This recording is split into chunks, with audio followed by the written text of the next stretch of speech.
Good morning, Eastern Oregon, on this Tuesday, March 30th on the AM show. How you doing, Kyle? Oh, I'm doing great. What's up? Good morning, everybody. Yeah, man, what happened to our weather? I mean, look at this. It's actually a lot better than it was yesterday, right? Well, yeah, I mean, I guess I don't know. Went to bed last night right before the snow was like, the lawn was covered. It was like, where did that come from? Yeah. It's like beginning of April and we're still dealing with this. I know it. Yeah. Well, how are you? I had to scrape my windows this morning. I was gonna say you hate the cold. I mean, I hate the stuff that comes along with the cold. I actually like it being cooler. I just don't like having to deal with snow or rain. You don't like to have to scrape it? Scraping or no. Yeah. Well, who does? Yeah. If somebody actually likes that, they're crazy. Yeah. Well, hey, if you like it, comment. Tell us what you think. Yeah, if you like getting your hands cold or standing out in the freezing cold scraping off your car, comment. Well, there's probably going to be a lot of those. There are some people that love the cold more than they do the heat. Yeah. So I guess I would rather I would rather be able to put clothes on and stay warm than you can only get so cool. You can only take so much off. Yeah.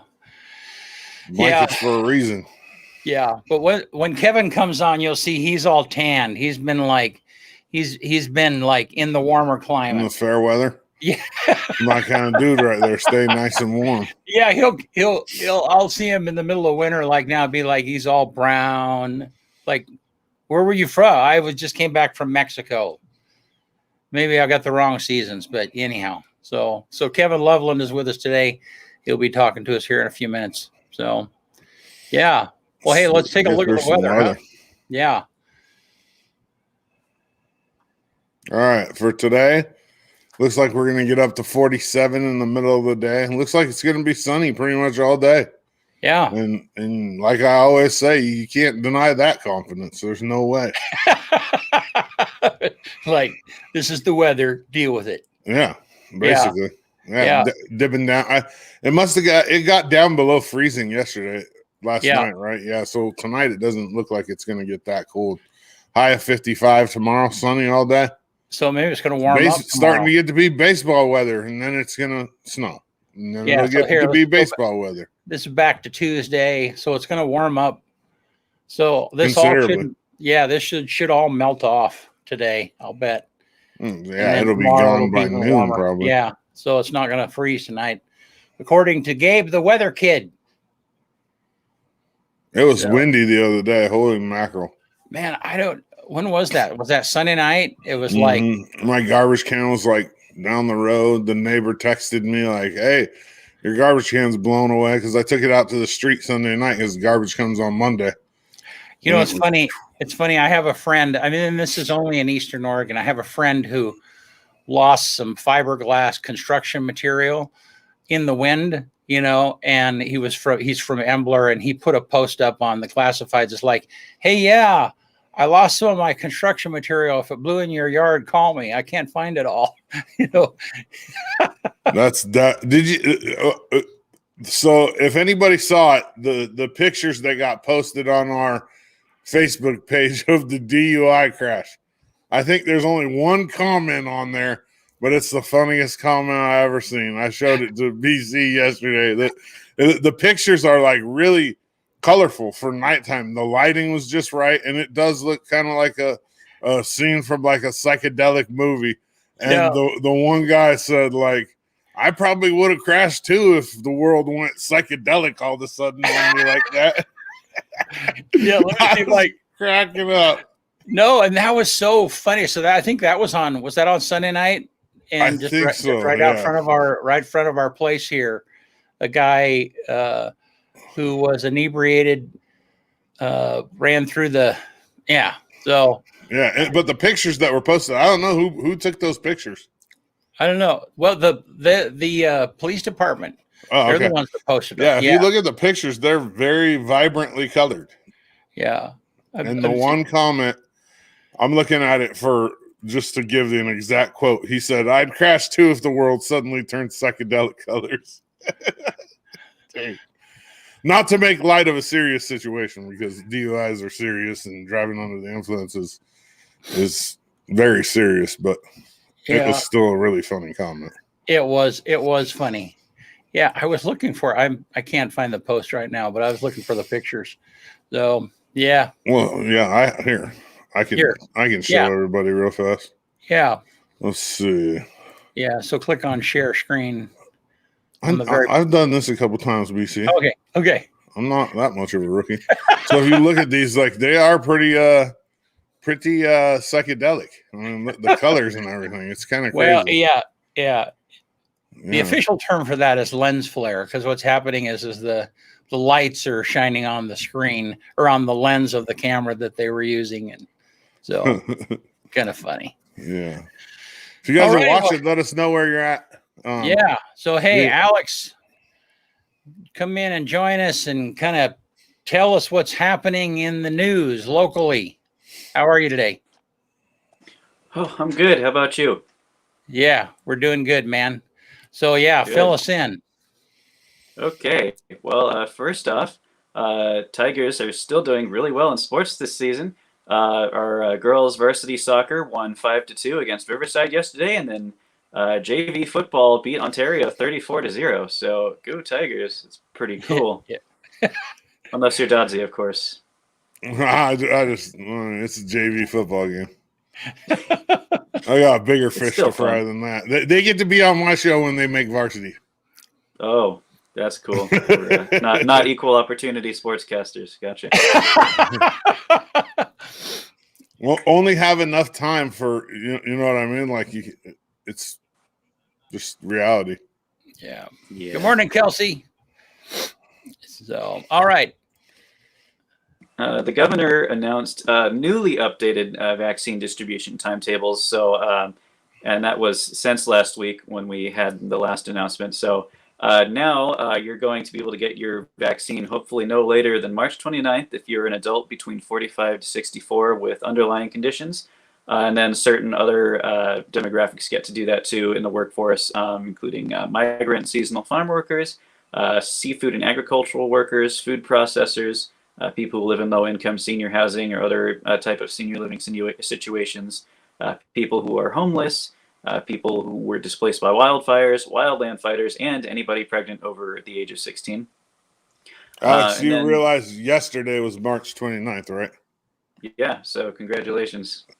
So they April 5th. Those, You've been vaccinated, apparently, if you fit. Yeah. All right. So next one is April 5th. If you're a frontline worker as defined by the CDC, a multi-generational household member, or an adult over 16 with underlying health conditions, then beginning April 5th, you can get your vaccine. So congrats to those who have been vaccinated. Good luck to those who are about to get it. So is that's pretty much everybody else after April 5th except for just... It's not everybody after the April 5th march. So I think later in the month of April, people are going to be eligible to get the vaccines. Like, for example, if you're an adult without an underlying health condition, you're not on the list yet. So what's do you know what multi-generational means? Like, what is that? If you're a grandpa living with your grandchildren. Yeah. Oh, gotcha. So if it's like, okay. That's what I thought. I just wasn't sure. Yeah. Nice. Well, let's get people vaccinated if they want to get vaccinated, and let's get people back to normal. Let's get some dang sports going. Yeah. That'd be nice. You want to go to the ball game, right? All right. Take us next one. Next up, the Grand School District has a stakeholder survey. They want to ask the community some questions about policies they're thinking about putting in place. The governor has allowed some changes to the way kids can attend school in light of COVID. So they're asking, I think the big rule is that in certain cases, you're allowed to have people be 3 feet apart instead of 6 feet apart. So the use cases they're asking the community if they're interested in contributing to. One, they want to know if people who are in the same grade but in different classrooms can be allowed to play together at recess. They want to see if people want students to be able to attend music and library in the music and library places rather than in their own classrooms. And then there are some questions about the schedules for high school students and other things like that. So if you want to go to the LeGrand School District website, I believe the survey link is actually on the home page. It's legrandsd.org. All right. Thank you, man. Absolutely. All right. Thanks, Alex. Yep. We'll see you next time, man. All right. Hey. You're going to so work Maverick, through every button on there? Maverick. Yeah, you do it, dude. See how well you do it. Yeah. Maverick, my grandson. Hey, buddy. Love you. Miss you. All right. Well, hey. So let's bring in Kevin. I don't miss him very much, but we see each other quite often. How are you doing, man? I'm doing great. Good morning, guys. Yeah, see, he does look a little tan, don't you think? Yeah, the lighting's a little shimmery in there too. Yeah. Oh, well, Kevin, hey, thanks for jumping in with us today, and really appreciate you. Like you have Loveland Funeral Chapel here in town, but that's, I know you've got a lot of hobbies. You've got a lot of other involvement in a lot of other things. And I know that you don't talk about your business very much. You mostly are involved in the community doing other things. You have the Safe Ride program. Why don't you, first of all, just kind of tell us how you got here? And yeah, Dana London says Kevin is an amazing golfer. Yeah. I don't know. Anyhow, tell us how you got. Dana's the golf pro, and he knows I'm not an amazing golfer, so he's being quite funny this morning. Yeah, I thought that. Yeah, I presume that. It's like me saying I'm a.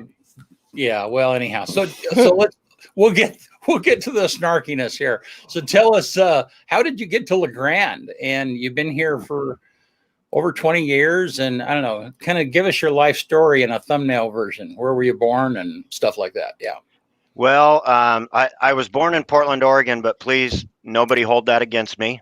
My dad and mom were both from Prineville, Oregon, and that's kind of actually where my roots came from. But while I was in high school, we had a ranch over in Prineville, and that ranch got sold, and that's where I wanted to work, and that's where I worked my summers. And my girlfriend's dad, who owned a funeral home, asked me if I wanted to come work for him. And I said, "Are you crazy? I don't want to work around deceased people." And he says, "Just come check it out." He says, "I think you would be good at this line of work. And I think it would be a good fit for you." So I went to work with him, fairly scared of what I could possibly see. And at first they started me in the parking lot, parking cars, and then they put a nice shirt on me. And next thing I knew, I was ushering people at funerals. And then next thing I know, I was going and picking up little boxes, which happened to be cremated remains. And then he said, "Okay," after a couple of months, he says, "Do you want to see a deceased person?" And I said, "No." And he said, "Well, I think you should." He goes, I think this is the kind of the final step to see if you might be eligible to do something like this. And so he took me in, and I saw somebody, and it wasn't as weird as I thought. And I looked at it more from the scientific aspect and started asking questions of how you can make somebody look like this and then have them fully presentable for their family, so their family could have a good final image of them, and as they say their goodbyes. And I started to understand the value of funeral service, and then I the more I worked there, then the more I realized how valuable a funeral director can be if they do their job correctly. If somebody comes in, you ask them the right questions, you explore what the deceased person wanted, what the family wanted, and what all the friends and family needed. And once I started learning how to do that, I really realized that this is something that I think I wanted to do. And so then after that, I went to mortuary school. And once I got out of mortuary school, then I served my apprenticeship, and it just kind of all fell into place. And I was actually working up in Spokane, Washington, when I heard that this place was available. And I actually tried to buy this funeral home in 1996. And it's kind of an interesting story. I went to my dad and said, Dad, remember that funeral home on 4th Street in La Grande? And he says, yes. And I said, well, I think I want to buy it. And he goes, oh, great. He says, let me ask you a couple of questions. He goes, number one, he goes, how much experience do you have at running your own business? And I said, none. And he goes, okay, let's move on to the next question. How much money do you have? And I said, well, not that much. And he goes, well, it doesn't look like you're buying that funeral home in La Grande. Nice. So a couple of years went by, and of course, from that moment on, I really started studying business and saving my money. And a couple of years later, the corporation that bought this funeral home that I currently own, I approached them because their numbers were they weren't doing as well as they wanted to, and I approached them and I asked to buy it. And lo and behold, in October 1999, I bought the funeral home, and we've been here and operating ever since. The funeral home was originally built in 1922, and by the Snodgrass and Zimmerman family, and then it rolled over into the Zimmerman family, and then later on down the road, it became Coffey's, Payne's, Dempsey's, and then Loveland's. Wow. But it wasn't Dempsey's very long though, huh? No, it was not. It was not. I always remember it as Payne Family Mortuary. Yes. Yeah. Well, that's amazing. And what a interesting journey along the way. So, and I have a great appreciation. You and I, well, first of all, let me say, so the first time that Kevin and I ever met was, and it might not have been the very first time, but close to it, is when he brought a casket to my 40th birthday. That is correct. That is correct. And a hearse. Yes, that's right. Yeah. So yeah, there was a big party that somebody had for me, and part of the joke is that Kevin came in the back door with a casket and like, yeah, well, hey, since you turned 40, we want to have you sized for that. So that was part of the joke, was like, yeah, and you can get in it if you want, which I declined to. So you've always had a sense of humor that I'm sure has got you through a lot of weird spots from time to time. Oh, and in our line of work, you really, because we have to take what we do so seriously, that when we have an opportunity to have fun, the funeral directors that have learned to have fun when they're not working and embrace the fact that we have a little bit of break from the grieving families have really been successful. And years ago, I took a lot of classes on basically not necessarily self-help classes, but classes that just teach you how to enjoy life when you're not working, because we assume a lot of the family's burden when we are doing our job. And if you're not assuming their burden, then you're not compassionate, and you really shouldn't be in this line of work. Yeah. What's the weirdest thing you ever seen?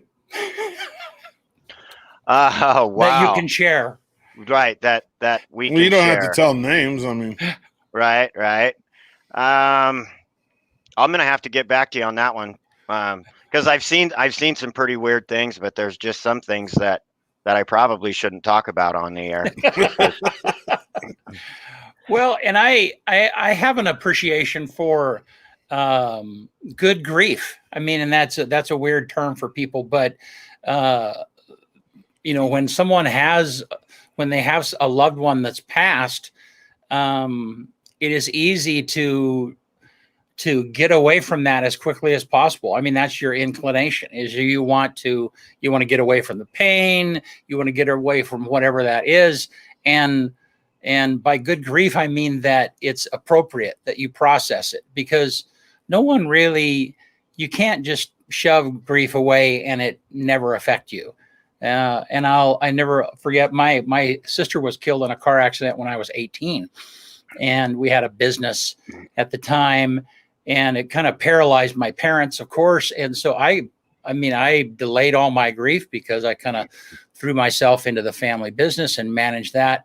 And it was about, I don't know, 9 months later when I was watching this movie, and in this movie someone dies, and I mean, it just all of a sudden that grief that I had delayed just pushed in. And I mean, I just sobbed, and I felt stupid. Like I'm sobbing over a movie, but it was that I had delayed that grief. And so I have a real appreciation for the process of helping people to have appropriate grief. And I think that what you do is part of that. I mean, the slideshows that you guys create, I mean, you are escorting them through a very difficult process.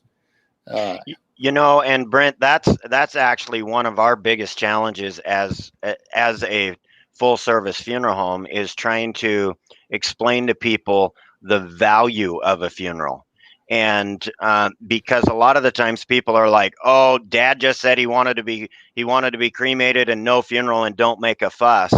And the challenge with that is there are people that need to go through that grieving process, and it might not be the immediate next of kin, and it might not even be the children. It might be aunts, uncles, nieces, nephews, friends, neighbors, and we always try to explain the value of a celebration of life, a funeral service, a memorial service. And it's really tough because when somebody says something, then by gosh, that's what they want to do, because they want to honor the deceased wishes. But sometimes honoring the deceased wishes does entail reaching into yourself and other family members and saying, what do we want? What do we need for ourselves? And that has been a challenge, but people here in Union County have done a great job of really supporting their friends and family and neighbors and putting on a meaningful ceremony. And it's just been great. Yeah. Well, and I totally agree with that. And I think that, Tanya and I joke every once in a while, and she's like, "Yeah, I've got it all lined out. I know exactly what's going to happen to me. And so if I die, it's like, hey, if you die, it's not up to you. It's more about what is good for me than it is about you." Sorry. Exactly. Yeah. You're gone. You're gone. Yeah. So, because I think you're right. I mean, yeah, no, I'm with you. Well, so you have also developed the Safe Ride program, and talk about a little bit about that. And did that come out of any experiences that you had in particular? I don't know. Tell us what that is and talk to us about how you got started with that. Okay. And this conversation can be a little sensitive, but I do not mind talking about it. In fact, I've talked to several schools about it. But on July 17th, 1997, I received a phone call from my best friend's parents, and they had called me up to let me know that their son, my best friend and my roommate in college, had passed away. And I actually moved up to Spokane to be close to him, where he was working in Ronan, Montana. We were just a couple hours apart. And Brett and I had just been together a couple 3 weeks before that, and so when I got that phone call, it was really surreal. And he had been outside between Ronan and Polson, Montana, and he had been drinking down by the river with a group of friends, and he left with a girl that was a friend of his that night, and they crashed on the way home, and Brett sustained serious injuries at the time and immediately passed away. And the girl that was with him, it took it took her a while, but she finally was able to get out of the car after a couple hours and walk to a farmer's house. And shortly thereafter, they notified the family, and then I got the phone call the next day. I was actually in McCall, Idaho, at a funeral directors convention, and I left the convention and went to be with his parents. And come to find out, Brett had of course been drinking and driving, and it just hit so close to home with me, because Brett should have known better because of our line of work. And Brett was a funeral director also, and he was in the process of starting talks with the owner there to eventually buy that funeral home. And he knew better, but yet he still did it, because that's just what some people did. And that's what I did when I was in high school. If there was a party, we would go to the party, and unfortunately somebody would have to drive. And it took a long time for us to realize how important it is to either not drink or have a designated driver. And we even struggled with it even after we had a plan. And so I just decided after that moment that we were going to do our best to try to help people in this county get home. And so we started out really slow. The first New Year's, we just put out some media broadcast, and we just said we're going to give anybody a ride home in Union County that needs a ride home on New Year's Eve that had too much to drink. And I did that myself.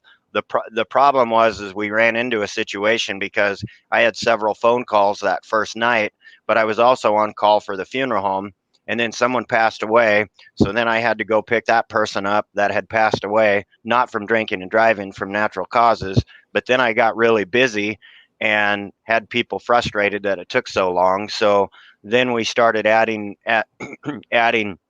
more vehicles, and I contacted my best friend Jerry Hopkins, and I asked Jerry, I said, Jerry, I can't do this. I can't be up all night dealing with the Safe Ride program when I need to be focused on running the business. And he said that he would gladly take it over. And Jerry has volunteered his time all of these years, and I still try to pay him a little bit, but he would just as soon me take the money and put it back into the program. And Jerry, with the help of Jerry and the car dealerships, Goss Motors, Legacy Ford, Legacy Dodge, they have all donated vehicles to our program for us to drive. And I have to tell you, those guys, the Greg Kalazzi, Mark Goss, and Robert Bates from Dodge, they have just been amazing to let us do this. And they understand the value of it. And we have given thousands and thousands of rides home and got people home safely. And it just, I guess that kind of helps a little bit with the healing and the loss of my best friend. Both of his parents have since passed away, and I'm very close to his sister and his nephew. And it really truly brings joy to my heart that I think that we have saved some lives. And that's awesome. It was funny because this program came really to my attention when you were in charge of the dance after one of the Union County Chamber of Commerce events. And it could be that at that point in the event, you were not really fit to drive yourself, but I do remember that you as you kicked off the dance, you said, "Hey, the guys are here for the Safe Ride program. Be sure and take advantage of that, because I'd rather see you tonight than I would tomorrow." Right. Yeah.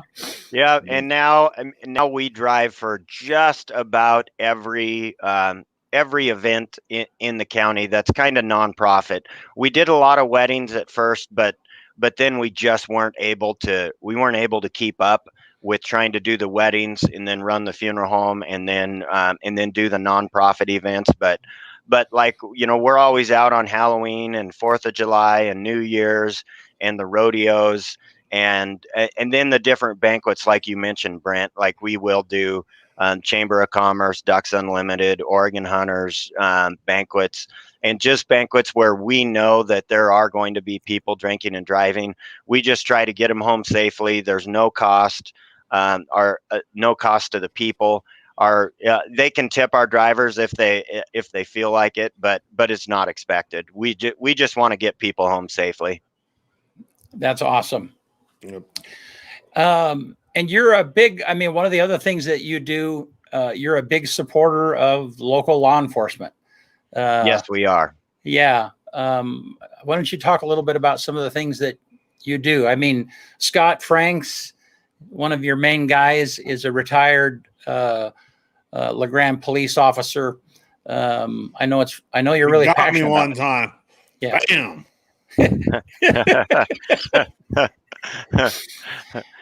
Well, he actually tackled me on a porch one time at a high school. Did he party. really? Oh yeah. Oh, that's I was a big boy fantastic. too. Frank's. I knew him really well. I know his family. I mean, yeah, I was at a high school party and I was going out the back trying to get away and bam.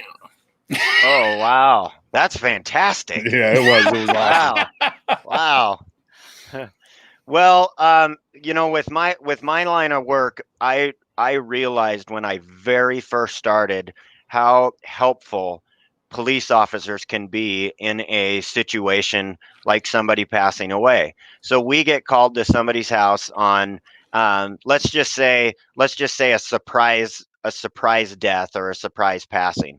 So somebody passes away, regardless if it's an accidental death or one that's on purpose, and we get there, and there always seemed to be this sense of calm when the police officer's there. Whether somebody likes police or does not like police, they actually learn to realize that these people are good, compassionate, caring people.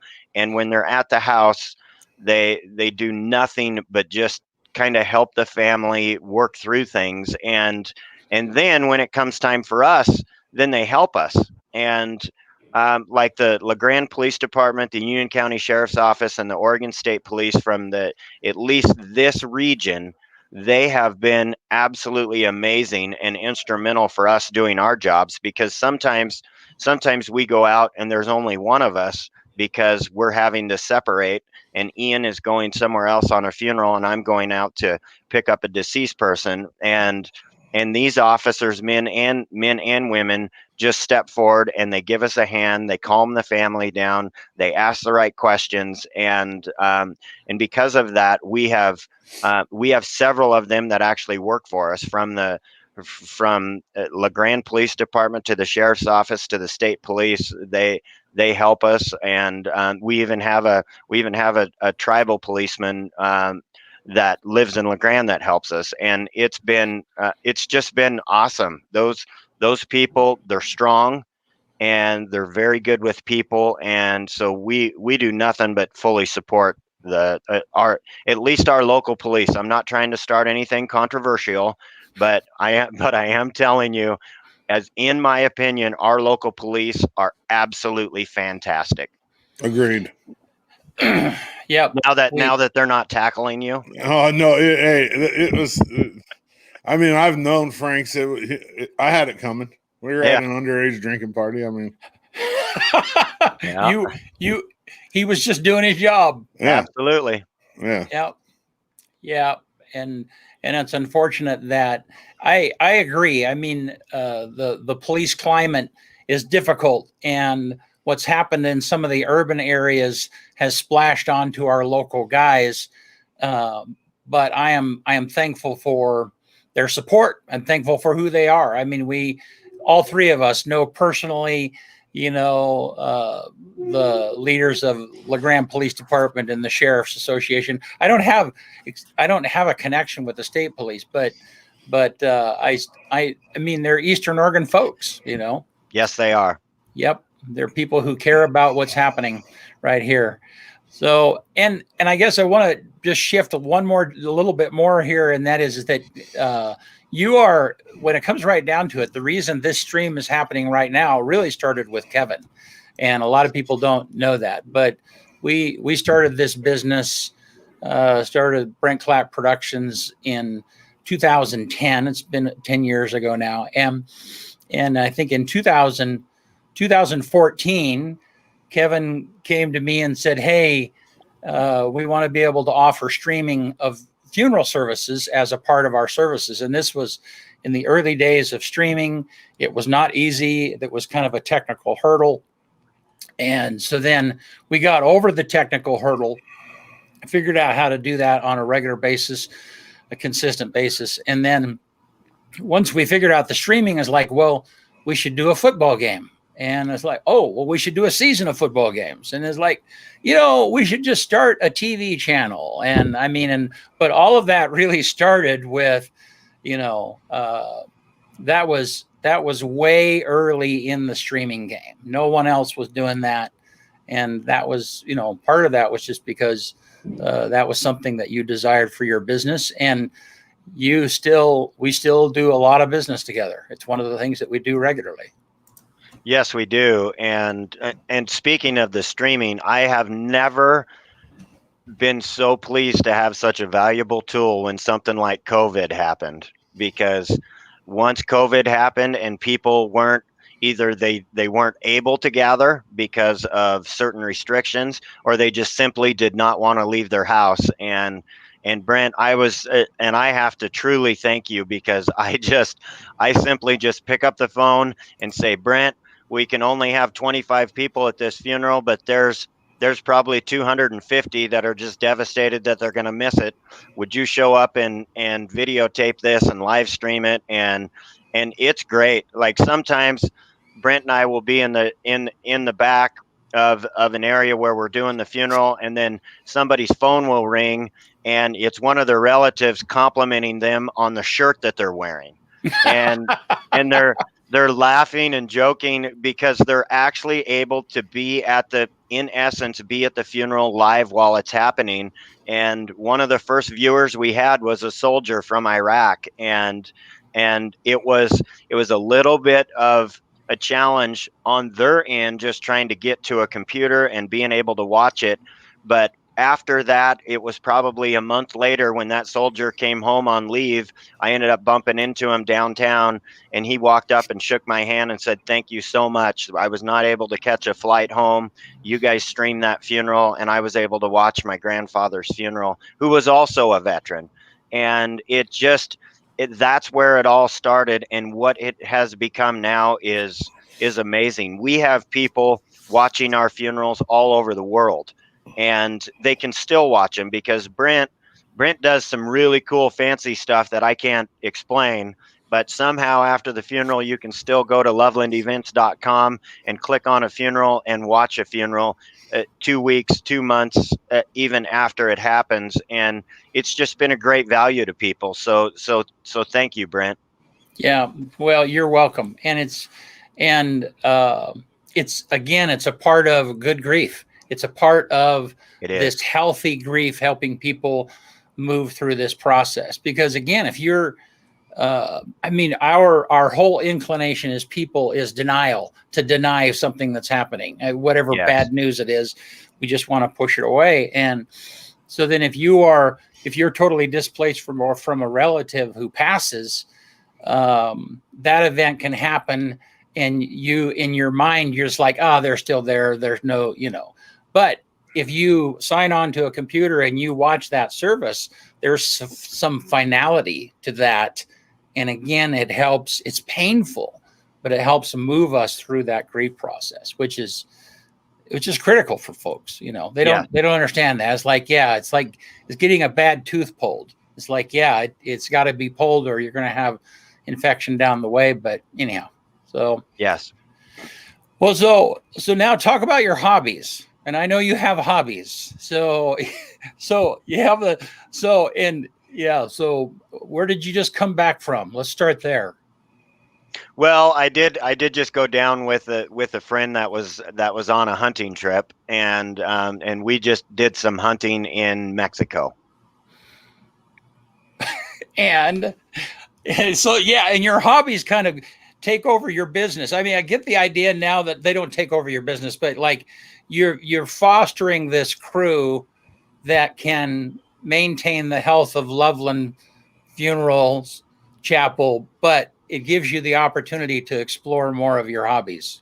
Yes, it does, and especially my big passion is elk hunting, and so for the last couple of years, I've had some good tags in Washington, and I've had some great elk hunts, and the between Ian and Pam and Michelle and Scott and the entire crew at the funeral home, it does enable me to sneak away and do some of my hobbies, because in the line of work that we do, it's very important to just get away and be able to shut your phone off. Ian, my employee, the manager of the funeral home, he's a big rafter and snowboarder and mountain biker. And so just like over the weekend, yesterday, he was headed over to go mountain biking, and he just said, "Hey, I'm taking off." And then I said, "I'll take the phone calls because I'm around with my phone." And we rotate like that. Unfortunately for him, I'm gone a little bit more than he is, and but I've put in a lot of years, and Ian just got fully licensed. He's doing an amazing job.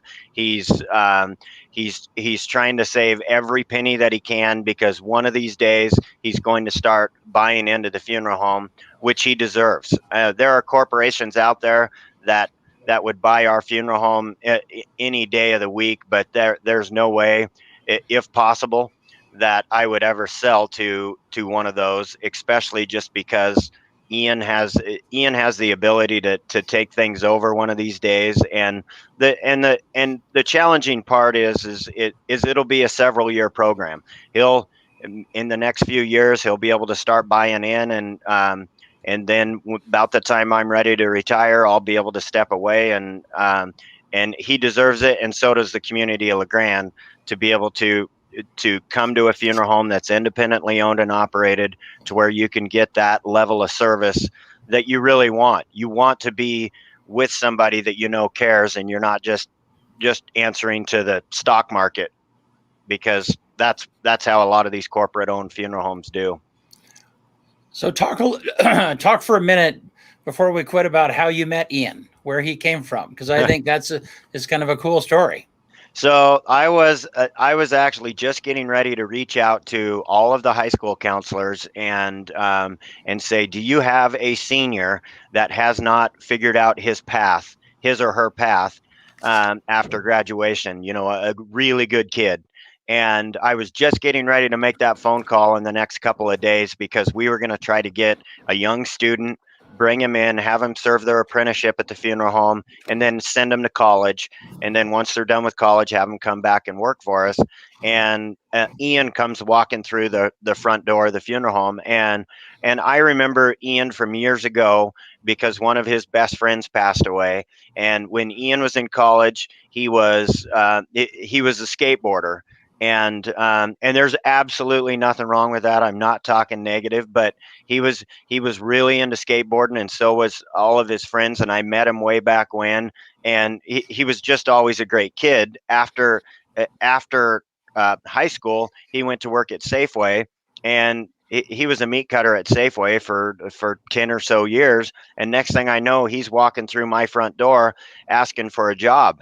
And he wasn't exactly what I was looking for, because I was looking for someone younger that we could kind of mold into becoming this awesome funeral director. And so Ian left, and then he came back with a resume, and he stopped in there three more times. And I ended up calling his boss, and Sean, who's a really good friend of mine, and he goes, "Oh, you have to hire him." He goes, "He is an amazing employee, and you will never regret it. You just pick up the phone and hire him. I'm telling you."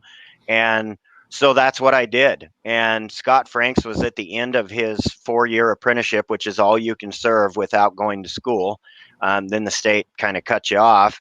And so Scott Franks was there. And between Scott Franks and I, mostly Scott, we got Ian up and trained, and congratulations to him. He finished at one of the top of his class in mortuary school. He's back. He's fully licensed, and he's doing incredibly well. And hopefully he's not listening, because I don't want his head to swell up, and then he's going to ask for a raise. So yeah.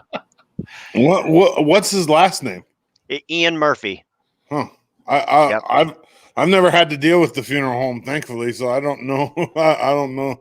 Is he a LeGrand kid? He is. Yep. Huh. Great, Must be great a little kid. younger than me, I would imagine. Okay. Yeah, he's got to be mid-30s. Yes. Yeah. And So- Ian stays really active, snowboarding, mountain biking, and rafting. And it actually works pretty well, because rafting season is normally not during hunting season. So Ian can go take off and do a week-long raft trip, and then I stay and watch the place. And then come hunting season, I get to sneak out and do what I enjoy. Yeah. And Pam keeps the place together and running. Oh my gosh, yes. Without Pam, and then I don't even want to think about it, how we'd be without Pam. Yeah. Pam's amazing. So She does all the work, and Ian and I take all the credit. That's what I tell her. Nice. Yeah. Well, cool. Well, Kevin, thank you. Anything else you want to mention before we take off? I don't think so. Just this is my first time ever doing stuff like this. So thanks for having me, and I love your guys' show.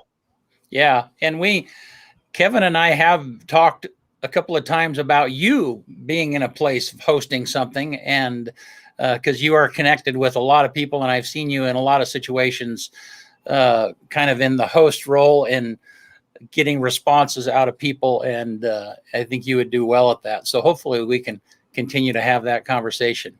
That sounds great. I do have one question. How come Yeah. I have to wear this headphone thing and you guys don't? What's up Well, with that? it's kind of funny we're cooler than you are. Apparently, that's it. Yeah, Inspector Gadget only has 2 of these. Oh yes. Okay. All right. Yeah, well, so next time you come on, we'll get you a different headset, so you won't look so nerdy. All right. Well, thank you. We always put that on the new guy. Alex had to wear it for the first couple of weeks too. Okay. All right. Well, this is my initiation. All righty. Well, hey, thanks, Kevin. Appreciate bet. you Thank taking you, the time Brent. this morning. Yep. Thank you. All right. Well, hey, good stuff, man. Give us your quotes of the Good day. morning, Craig. Good morning, Mike. What's up, fellas? Oh yeah. Let's get to this and let's get it done. In 1867, on this day, the U.S. bought Alaska from Russia for $7,200,000, which is roughly 2 cents an acre. Wow. Is that 1972, North Vietnam launched a major conventional offensive against South Vietnam. On this day in 1981, U.S. President Ronald Reagan is shot and wounded in an assassination attempt by John Hinckley. Wow.